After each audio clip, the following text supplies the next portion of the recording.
오늘 주제는 성경 해석의 4대 문이라는 제목으로 공부를 하겠습니다. 우리가 지난번에 성경을 해석하는 원칙에 대해서 세 가지를 봤었죠. 그것은 바로 역사적인 적용이고 교리적인 적용이고 또한 영적인 적용, 이 세 가지를 분명히 나누어서 볼 수 있어야 한다고 배웠습니다. 그리고 다음 시간에 또 성경을 해석하는 그 원칙에 있어서 몇 가지를 더 보겠다고 했는데 그 세 가지만 있는 것이 아니라 바로 오늘 우리가 보게 되는 4대 문, 4대 문이라는 것은 문자로 시작하기 때문에 그렇죠. 그 네 가지는 문자적 해석, 문법적인 해석, 문화적 해석, 그리고 문맥적 해석, 이 네 가지 또한 무시해서는 안 되는 것입니다. 이것을 기반으로 해서 성경을 봐야 성경을 공부할 수가 있게 되는 것이죠. 분명히 디모데후서 2장 15절에서는 내가 진리의 말씀을 올바로 나누어 자신이 하나님 앞에 부끄럽지 않은 일꾼으로 인정받도록 공부하라고 말씀하셨습니다. 그러니까 진리의 말씀을 이렇게 우리가 보지 않는다면, 공부하지 않는다면, 오늘 우리가 이렇게 또 문자적으로, 또 문법적으로, 문화적으로, 또 문맥적으로 그렇게 보지 않는다면 이단에 빠지게 되고, 이단이 실제로 이러한 것들을 무시하고 그렇게 적용하기 때문에, 해석하기 때문에 이단에 빠지는 것입니다. 그래서 우리가 이것만 잘 배워도 이단의 문제가 무엇인지가 보이고 이것을 무시했기 때문에 이단이 되는구나 하는 것을 우리가 발견할 수가 있습니다. 그래서 우리가 이런 공부를 함으로써 다른 사람, 우리가 이것을 알게 되면 우리가 자유롭게 되고 또 우리가 하나님께서 우리에게 주신 이 진리의 말씀을 다른 사람들에게 가르쳐 줄 수 있기를 바라심으로 우리가 이 성경 공부를 우리가 하는 것이죠. 자, 세상은 참으로 미혹으로 가득 차 있습니다. 마귀들의 교리, 거짓 교리, 그리고 성경을 해석하는 데 있어서 오늘같이 신천지라든지 하나님의 교회, 그 장길자 교회 같은 교회들이 그렇게 비유풀이를 하는 것입니다. 비유풀이. 영적인 해석하는 거죠. 풍의적으로 해석하는 것입니다. 많은 사람들이 여러분들이 생각하는 것 이상으로 하나님의 교회, 그 장길자 교회, 세원약 유월절 어린 양, 그 유월절 세원약 교회는 이 신천지보다도 듣기로는 10배인가 그 정도의 규모로 전 세계로 따지면 크게 확산되고 있습니다.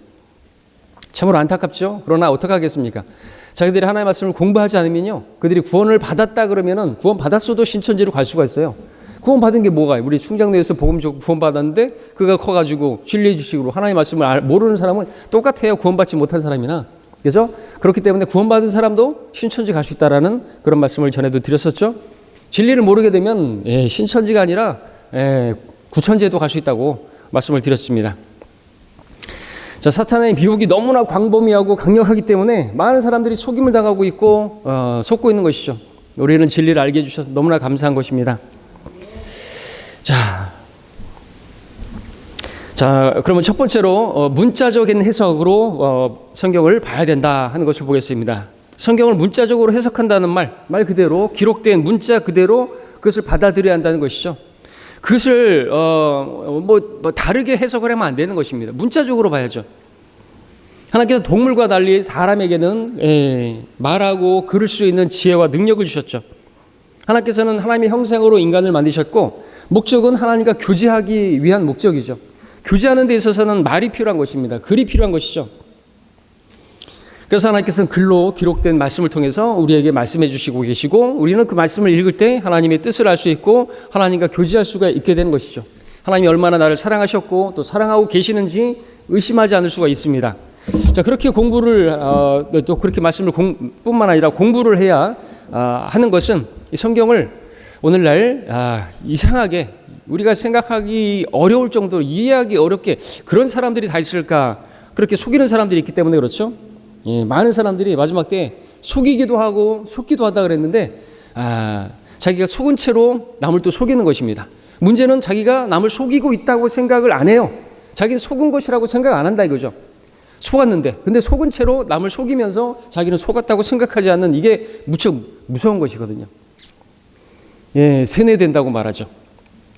그런 사람들이 너무나 많은 것입니다. 성경대로 믿는 사람이었었던 사람들도 예외가 아닌 것이에요. 문자적으로 봐야죠. 문자적으로. 그죠? 1차적으로.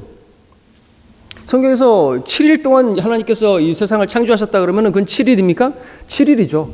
근데 자기들이 이해했을 때는 그것이 광합성 작업 무슨 식물이 자라는데 무슨 기간이 필요하고 그런 소리 하면서 이거 7일이라는 기간을 막 자기들이 나름대로 해석을 하면 안 되는 것이죠.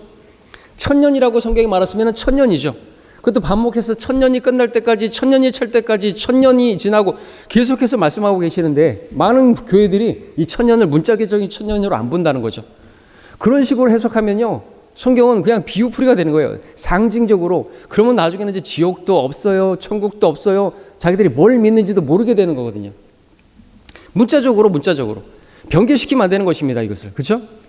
그리고 디모데전서 말씀하시기로 장로에 대한 손사, 두세 증인이 없으면 받지 말라고 말씀하셨습니다. 문자적으로 받아들여야 됩니까? 아니면 이것을 다르게도 해석할 수 있습니까?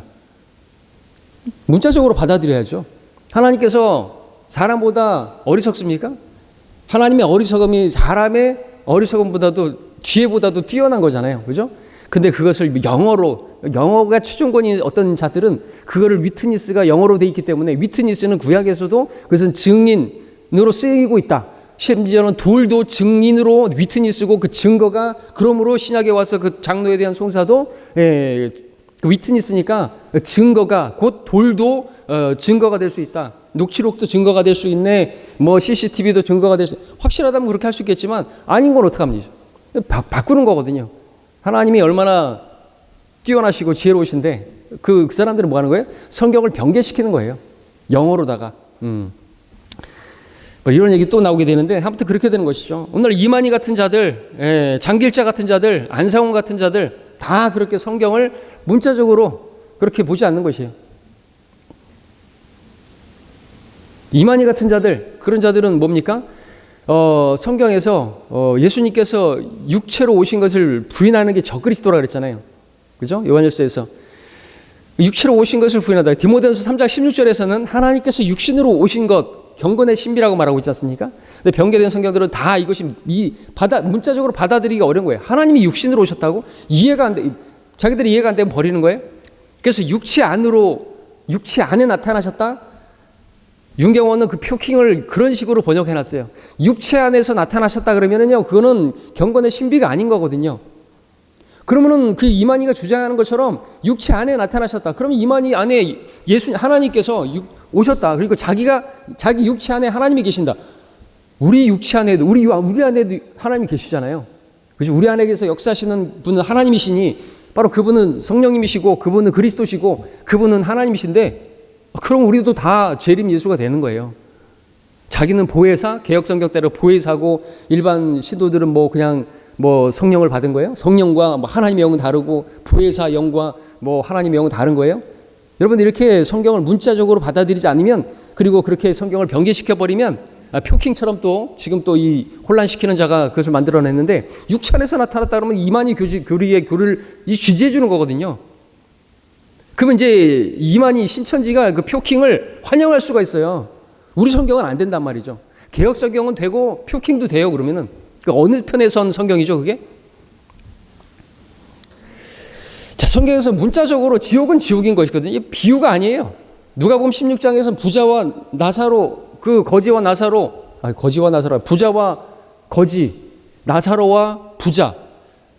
부자는 기억하지 않으시니까 이름을 쓰지 않았지만 실명이 거론되죠. 비유라고 말씀하시면 비유라고 말씀하시죠. 근데 그걸 비유라고 하게 되면 문자적으로 안 받아들이면 지옥도 없는 거죠. 신천지도 비유라고 하니까 지옥 없는 거예요. 이 땅이 천국이고. 지옥이 없으면은요, 저는 목회 안 하죠. 여러분들도 지옥이 없다면 가만히 생각해 보죠. 지옥이 없다면 우리가 복음을 왜 전해요? 그렇잖아요? 여호와의 증인들처럼 그러면 가만히 이렇게 이렇게 가판 세워놓고 가만히 있지 못 오려고 그렇게 우리처럼 복음을 전하고 저 지방 다니고 그럽니까? 그렇죠? 지옥이 없으면은 저도 안 해요. 지옥 때문에 하는 것이죠. 지옥 가면 안 되니까. 지옥 가는 거 뻔히 알면서 절벽으로 가는 사람들한테 절벽으로 가고 있다고 눈 못 뜨고 있으니까 소경인데 그래서 알려줘야죠. 우리 복음 전하는 거 얼마나 쉽습니까? 하나님께서 하늘나라로 올라갈 수 있는 들어갈 수 있는 길을 활짝 열어놓으셨잖아요. 그분이 문이시고 그분이 길이시고 근데 그 길을 못 찾고 있으니까 우리가 그 길을 안내해 주려고 예수님이 길이십니다. 그분이 길이요 진리요 생명이라 하셨습니다.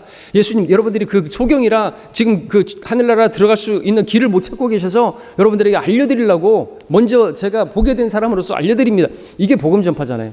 근데 그 소경이 구덩이로 가고 있는데 절벽으로 가고 있는데 그거 안 말하냐 이것이죠. 그럼 지옥이 없는데 우리가 왜 그걸 전하냐는 것이죠. 그럼 다 비유로 만들어 버리면 그런 성경을 버리게 되는 거죠. 그래서 내 생각과 다르다고 해가지고 내 생각에 더하거나 빼거나 그렇게 해서 또 문자적으로 받아들이지 않고 그래서 비유풀이라든지 그러면은 그 사람 어떻게 돼요? 지옥 가는 것이고 구원받았다면 그리스도 심판석에서 하나님께 인정받는 일꾼이 아니라 부끄러움 당하는 것이죠. 수치를 당하는 것입니다. 그렇죠? 그렇습니다. 이렇게 첫 번째로 문자적인 해석이 원칙이고요. 두 번째는 문법적인 해석입니다. 우리가 성경을 이해할 때 반드시 언어의 문법적인 것을 생각해야 되는 것이죠. 문법적으로 맞아야 되는 거죠. 누가 누구에게 말했는지, 과거 시제로서 이미 이루어진 일인지, 아니면 미래 시제로서 또 앞으로 일어날 일인지, 또는 단수인지 복수인지 그것도 봐야 하는 것입니다. 한 예로 우리 갈라디아서 3장 16절 보겠습니다. 중요한 구절들을 보면 3장 16절이 많은데 갈라디아서 3장 16절에 보시면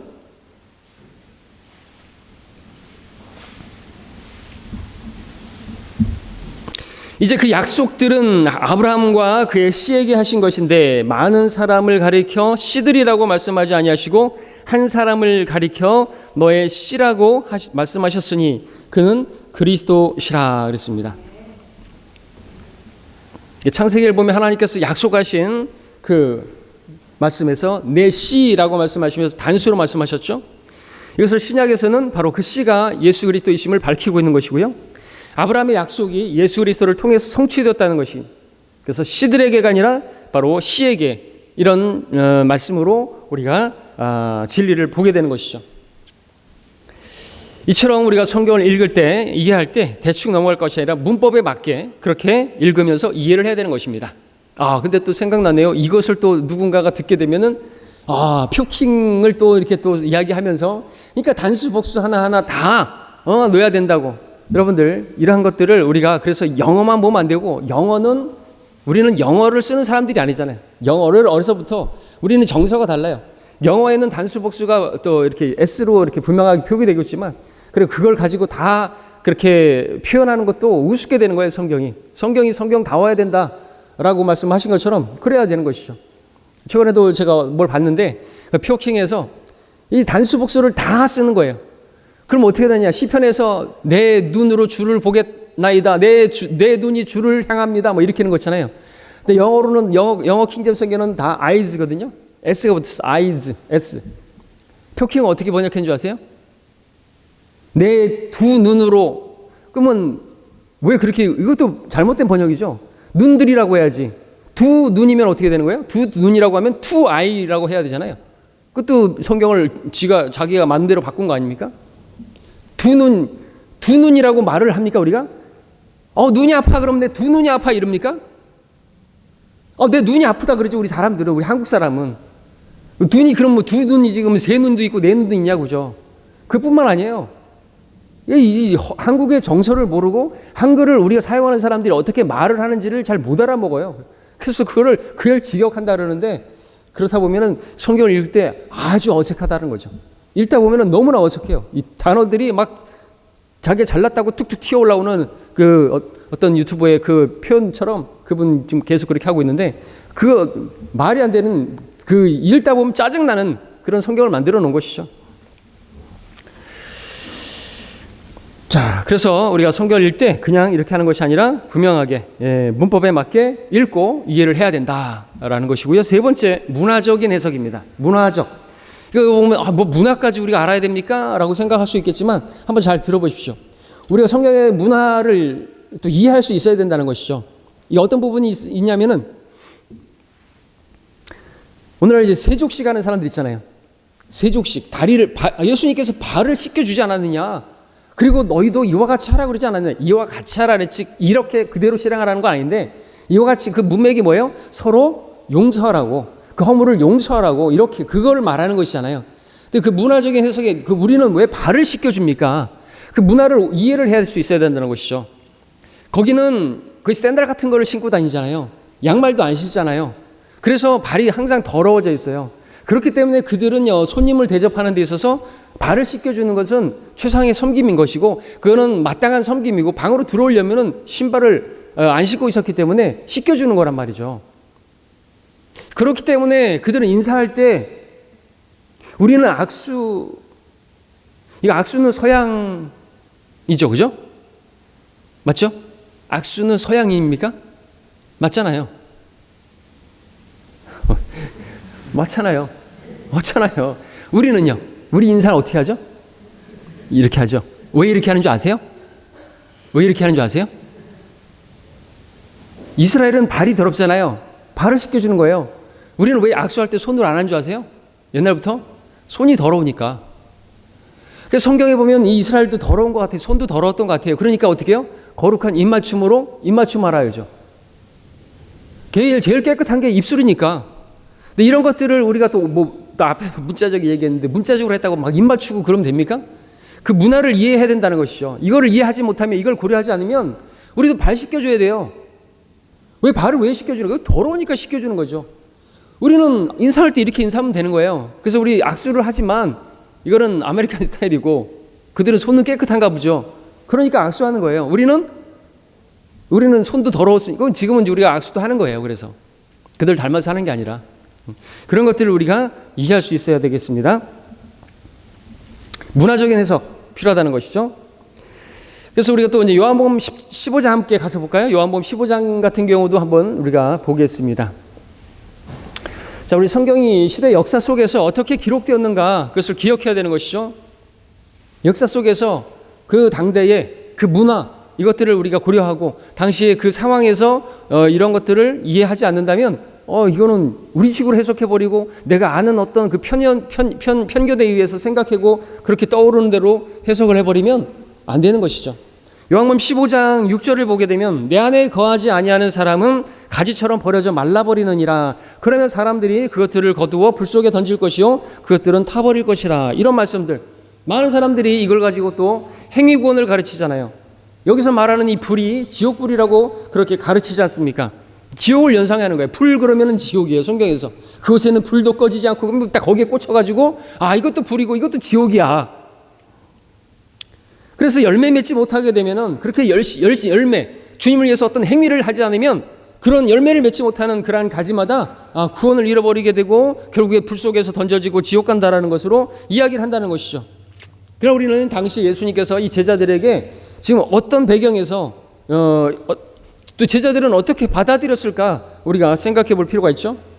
예수님께서는 제자들이 그 포도원을 지나면서 그 제자들이 버려진 그 가지들을 수북이 쌓아놓은 것을 보고 그리고 그 사람들은 그거를 이제 모아놓고 불로 태우니까 너무나 자연스러운 광경이지 않습니까? 주님께서 그 말씀 그대로 문자적으로 사람이 그렇게 주님 안에 거하지 않고 열매를 못하기 때문에 그러면 가지처럼 버려져서 그러면 지옥에 간다는 말이 아니라 주님께 쓰임받지 못한다는 것이잖아요. 열매를 맺게 하기 위해서 또 교회 같은 경우에도 어떤 그 열매 맺지 못하는 그런 사람들은 이렇게 떨어져 나가기도 하고 가지치기가 되고 하나님의 그런 또 섭리고 하나님 일하심이죠. 또 우리 스스로가 가지치기 하지 않으면 열매를 맺지 못하잖아요. 그죠? 무겁게 에워싸는 그 죄들, 쉽게 에워싸는 죄들을 내가 치워버리지 않으면, 가지를 치지 않으면 그런 가지들이 많게 되면 가지 정정과 열매 맺게 하기 위해 하는 거지 않습니까? 그렇게 해서 열매를 맺는 것이죠. 이걸 가지고 그렇다고 열매를 못 맺었다고 해가지고 버려진다고 해가지고 다 지옥 간다 그러면 안 되겠죠. 이거하고 같이 구절들이 고린도서 15장에서 내가 많은 사람들에게 복음을 전파할지라, 그죠? 내가 육신을 복종하지 않아서 그러면 결국 내가 절제하지 않아서 많은 사람들에게 전파하고 나서 내 자신이 버림받게 될까 두려워한다 그랬는데 그 버림받게 된다는 것이 여기하고 연결돼 갖고 그러면은 결국 내가 지옥에 던져지고 버림받는다 그렇게 이해하면 안 되는 거잖아요. 그죠? 사역에서 버린다는 걸 말하잖아요. 사역에서. 또 얘기가 나와서 그렇지만 빌립보서 2장에서 말하고 있는 그 너희의 구원을 온전히 이루라. 이 표킹에 또 이 사람이 윤경원이 자기가 여기 있었을 때는 분명히 그거를 그런 식으로 이해 안 하고 가르치지도 안 하고 그렇게 배웠잖아요. 우리가 무슨 행위구원을 가르친다고 나가가지고는 그따위 말들을 하면서 한 킹은 행위구원을 가르치고 있고 성경 침례교회는 행위구원론자들이라고 그런 식으로 말하면 하나님께서 치실 겁니다. 분명히 보세요. 치십니다. 그런 식으로 사람을 모으려고 그게 성령의 역사고 방법인가? 거짓말쟁이가? 빌립보서 이따 네 번째 보겠지만 문맥을 또 봐야 되는 거거든요. 문맥을 보게 되면 빌립보서에서 분명히 주님께서 이루신 그 구원을 완성한 것이 나오잖아요. 그분의 행위로서 구원이 이루어진 것. 그러니까 그 행위로 구원을 이루신 것처럼 우리도 받은 구원을 나타내는 게 아니라 그 받은 것을 우리가 복음에 합당한 행위로 그렇게 살라는 것을 말하는 거잖아요. 그죠? 복음에 합당하게 행하라 이 말씀이 그 12절에서 우리가 그 구원을 너희 행위를 합당하게 그렇게 우리의 그 구원을 그렇게 이루라. 계속해서 여기서도 그걸 뭐라고 말합니까? 지금 말하는 것처럼 그렇게 이루지 못하게 되면 어떻게 되는 거예요? 역시나 사역에서 버림당하는 그런 구원을 그리고 얘네들은 말하면 모르는 사람들이 말하면 불 그러면 다 지옥이고 구원 그러면 다 지옥으로부터의 구원을 얘기하는 거예요. 구원 그러면 세이브 그러면 다 지옥으로부터 구원이 아니라는 얘기잖아요. 그죠? 버림당한다 그러면 다 지옥 간다는 얘기는 아니잖아요. 고린도서 9장에서 바울이 내가 버림당할까 두려워한다 그러면 그게 지옥 간다는 말입니까? 여기서 이렇게 버려진다는 게 다 지옥 간다는 말입니까? 세이브라는 단어가 다 그러면은 구원받아서 하늘나라 가게 된다라는 말입니까? 그러면 야구에서 공을 치고 베이스를 먼저 밟아갖고 심판관이 그 저지가 세이브 그러면은 그 사람 다 구원받은 거예요? 그들의 논리로 하면 그 야구 선수들 다 구원받은 거예요. 세이브가 다 그 구원이 혼의 구원이면 성경에서 세이브가 다 혼의 구원이 아니라는 얘기죠. 자녀를 낳으면은 자매님들은 다 구원받은 거예요? 싱글들은 구원받지 않은 거고? 참 그걸 알면서도 지금 자기들의 어떤 이익을 위해서 우리를 까기 위해서 우리를 대적하기 위해서 대적하고 나갔으니까 계속 대적해야 되는 거예요. 이런 말 해도 소용없는 거 압니다. 이미 선을 넘었어요. 그들은 돌아올 수 없는 강을 넘어간 겁니다.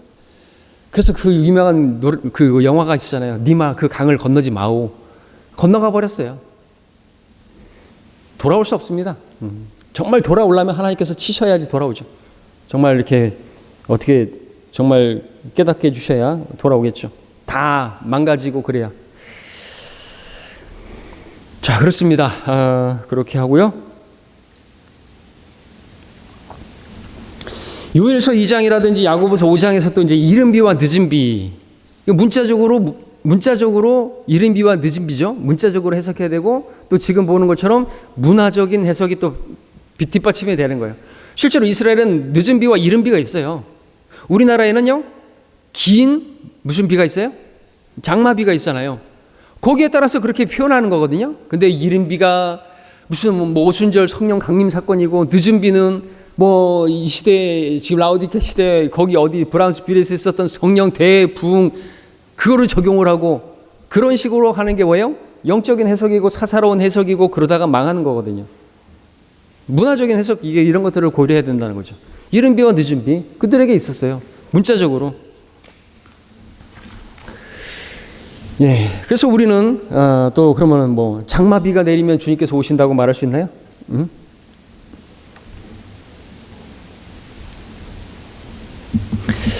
자, 그렇게 우리가 보고요.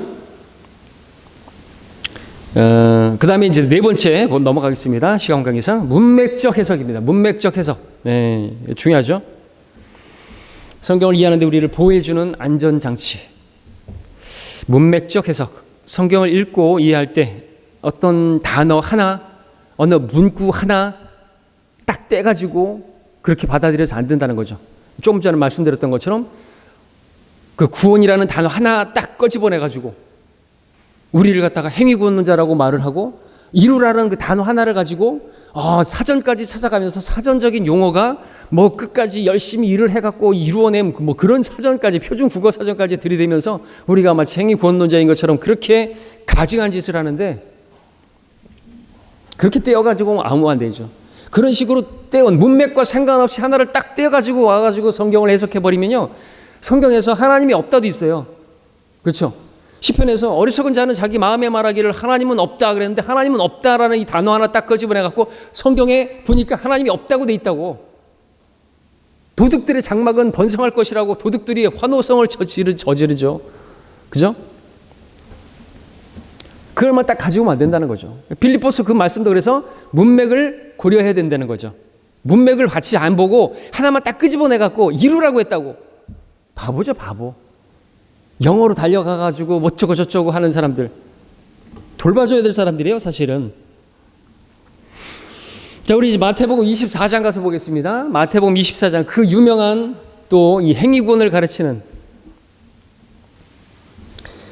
그 장의 전체 흐름, 그 문맥의 흐름, 그 배경을 무시하고 그 문맥을 무시하고 성경을 보게 되면 성경은 이해할 수가 없는 책이 되어버리는 거죠. 마태복음 24장 13절, 그 유명한 구절. 그러나 끝까지 견디는 자는 구원을 받으리라. 이단들이, 3단들이, 4단들이 이 말씀을 사용해서 믿음으로 받는 구원이 아니라 행위 구원을 주장하고 있죠. 이 말씀을 봐라. 구원을 누가 받나? 끝까지 견디는 자가 구원을 받는다 라고 주장하면서 그럴싸하게 말을 하는데, 우리는 성경의 4대 문을 기억해야 됩니다. 문자적으로, 문법적으로, 문화적으로, 문맥적으로 해석을 해야 된다는 것이죠. 그래서 여기서는 우리 끝까지라는 단어와 구원이라는 단어를 문자적으로 그리고 문법적으로 봐야 되고 또 문맥적으로도 봐야 된다는 것이죠. 문자적으로 맞습니다. 문법적으로 맞습니다. 끝은 끝이에요. 구원은 구원이에요. 근데 그 구원이 문맥을 통해서 볼 때 어떤 구원이냐? 혼의 구원이냐? 육체의 구원이냐? 그리고 그 끝이라고 하는 것이 인생의 끝이냐? 내 개인의 삶의 끝이냐? 죽을 때까지를 말하느냐? 아니면 어떤 일정 기간의 끝이냐? 그거를 볼 수 있어야 되는 거죠. 그걸 볼 수 있으려면 문맥을 봐야 된다라는 것이죠. 자, 그래서 문맥을 보겠습니다. 3절에 보게 되면은 제자들이 세상 끝의 표적에 대해서 질문하고 있죠. 그러니까 인생의 끝이 아니라는 게 분명해지죠. 그래서 대답해 주시는 거죠. 그리고 8절에 보게 되면 이 모든 것들은 고통의 시작이라고 말씀하고 있죠. 고통의 시작이라고 있습니다. 고통의 시작, 그러면 뭐 산모를 말하는 거예요? 뭐 그 진통의 시작과 그리고 그 말씀 달려가가지고 그 고통이 끝나게 되면 그 끝까지 견디면은 이제 자녀가 아이를 낳을 때 구원을 받는 거네요, 그죠? 그걸로 달려가서 이 고통의 시작이 시작됐다가 진통이 시작했는데 자녀가 아이를 낳으면 구원을 받으리라. 와, 그래서 맞아. 자매님들, 아이 낳은 자매님들은 다 구원받은 거야. 그렇게 생각하면 안 된다는 거죠. 문맥을 고려해야 되죠. 그 문자적과 또 이것들을 잘 이해해야 되겠죠. 그 다음에 14절을 보게 되면 이 왕국 복음이 모든 민족에게 증거되기 위하여 온 세상에 전파되리니 그런 후에야 끝이 오리라고 말씀하고 있습니다. 우리는 문맥 가운데서 시작과 끝이라는 단어를 발견하게 되죠. 그러므로 우리가 최소한 끝까지 견딘다고 했을 때는 어떤 고통의 기간의 그 끝을 의미한다라고 우리가 볼 수가 있는 것이죠. 계속해서 그 문맥을 읽어다 가다 보면 21절에서 우리는 이 고통의 기간에 대해서 분명하게 명시하기를 대환란이라는 말씀을 보게 되는 것이죠. 그렇다면 여기에서의 구원은 무엇이고 끝은 무엇인가 분명해지죠. 16절에 보게 되면 유대에 있는 자들에게라고 말하고 있습니다. 우리는 유대인이 아니에요. 이방인들이에요. 산들로 도망가라 그랬는데 그 산들은 어디를 말하는 걸까요? 유대인들은 딱 알아채죠. 에돔, 페트람. 20절에서 보면은 피난하는 일이 안식일이나 겨울이나 안식일이나 일어나지 않도록 하라, 기도하라 그랬죠. 우리는 안식이라고 상관없습니다. 겨울, 유대인들은요 겨울에 비행기가 안 떠요. 그래서 그 문맥은 피난하는 일, 그래서 영화에서는 플라이시라고 되어 있죠.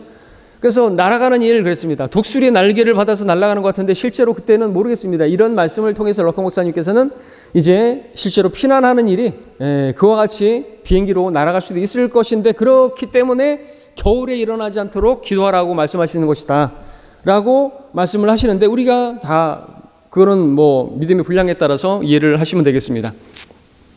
구약에 근데 실제로 독수리의 문자 그대로 그렇게 날개를 업고 그들을 출애굽시킨 건 아니잖아요. 그렇기 때문에 그것도 어떻게 하나님께서 초자연적인 보호하심 가운데 그들을 그렇게 또 이동시킬 수도 있는 것이고. 자, 그래서 모르는 건 저는 모르겠습니다. 그거는 실제로 비행기 타고 갈지 그건 우리가 이제 뭐 말할 수는 없겠죠. 자, 그 다음에 계속해서 보면은 그래서 이제 뭡니까? 그래서 여기서 말하는 이 구원이라는 것이 내 혼의 구원을 말하는 게 아니고 우리에게 말하는 것도 아니고 유대인들 구원받지 않은 그 대환란 때 히브리인들이 기도해야 되는 것이고 기도가 마태복음에서 주님께서 그 제자들 유대인들에게 말씀하셨던 것처럼 그 주기도문 악에서 구해 주시고 그 시험의 날 그 시험에서 건져내 달라고 기도하는 것이고 그 구약의 그 만나와 메추라기를 먹었던 것처럼 오늘 우리에게 일용할 양식을 주옵시고 그래서 계시록에 보니까 하나님께서 초자연적으로 그렇게 그들을 한때와 두때와 반때를 그 광야에서 그 에돔에서 그 산에서 그들을 초자연적으로 보호하시면서 부양하신다 그랬잖아요. 먹이신다 그랬잖아요. 그러니까 주기도문은 실제로 그때 대환란 때 이스라엘이 기도할 내용인 거예요. 우리는 지금 일하기 싫으면 먹지도 말라 그랬는데 일용할 양식을 주옵시고 그럼 우리 일을 안 해도 되겠네요. 문자적으로 일용할 양식을 주옵시고 문자적으로 해석하고 그렇게 실제로 이루어지는 때는 바로 대환란 때 유대에 있는 사람들이 바로 에돔 페트라의 그 하나님께서 예비하신 그 광야의 처소에서 그들이 부양을 받게 되는 거예요. 하나님께서 초자연적으로 먹여주신다니까요. 먹여주시는 거죠. 먹여주시는 게 아니고. 그래서 우리는 이 말씀으로 그렇게 본다 이거죠. 그래서 전체적인 문맥을 봐야 되는 거죠. 고려해야 되는 거예요. 문맥을 흐름을 봐야 되는 것이 딱 잡아떼면 안 되는 거죠. 성경을 쫙 펴가지고 이거를 나의 하나님 말씀이야. 그리고 무슨 제비뽑기 하듯이 연초에 뭐 딱 뽑아가지고 이거 하나님께서 나에게 주신 말씀이야. 그걸 붙들고 살고 그런 이교도들이나 그런 거 마찬가지죠. 어떤 신비주의. 오늘 나에게 주신 말씀. 유다가 나가서 목을 메어 죽으니라. 이게 뭐야 이게. 너도 그와 같이 하라. 이게 아닌데. 너는 그 일을 속히 행할지니라. 어떻게 하라는 거예요? 우스갯소리겠지만 그런 식으로 하나님의 뜻을 받아들이고 그러면은 안 되는 것이잖아요. 딱 끄집어내갖고 하나만 가지고 그게 아니잖아요. 문맥을 봐야 되잖아요. 하나님이 없다도 있어요. 자, 그렇기 때문에 대환란이라는 그 기간에 유대인들이 바로 도망하고 피난하는 그래서 그들이 구원을 받게 되는 요엘서 2장 32절에서도 그러나 누구든지 주의 이름을 부르는 자는 구원함을 받으리니 이는 주께서 말씀하신 대로 시온산과 예루살렘에 구원함이 있을 것이요 남은 자를 주께서 부르실 것임이라. 때문에 끝까지 견디는 자는 구원을 받는다. 이 말씀 우리가 행위로서 믿음을 타협하지 않고 지켜가지고 결국에는 그 지옥으로부터 구원을 받는다는 그런 의미가 절대 아니고 대환란 기간에 유대인들이 끝까지 견디고 산으로 도망할 때 시온산과 예루살렘으로부터 하나님께서 이스라엘의 그 남은 자들을 구원하신다라는 그러한 말씀인 것을 우리가 알게 되고 그러면 이제 우리가 자유롭게 되잖아요. 나는 끝까지 견디는 자가 나를 말하는 줄 알았더니 그게 아니구나. 그죠? 진리를 알게 되리니 그 진리가 너희를 자유롭게 하리라. 진리의 말씀을 올바로 나누어 우리가 하나님 앞에 공부하면 하나님 앞에 부끄럽지 않은 일꾼으로 되는 것이고요. 그렇죠? 그걸 공부하지 않으면 부끄럽게 될 뿐만 아니라 괴롭게 되는 거죠. 자유감이 없습니다. 자, 우리 마지막으로 이제 정리하겠습니다. 베드로전서 1장 10절 11절 보겠습니다. 베드로전서 1장 10절 11절.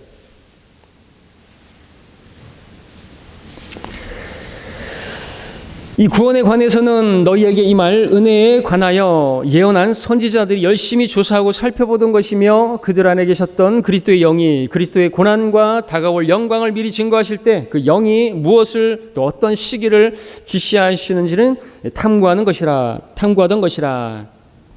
자, 성경을 해석하는 절대 원칙. 그래서 우리가 세대주의를 말하는데 세대주의는 어떤 주의가 아니죠. 알미니안주의, 칼빈주의처럼 그 대적자들이 그렇게 부르는 것이죠.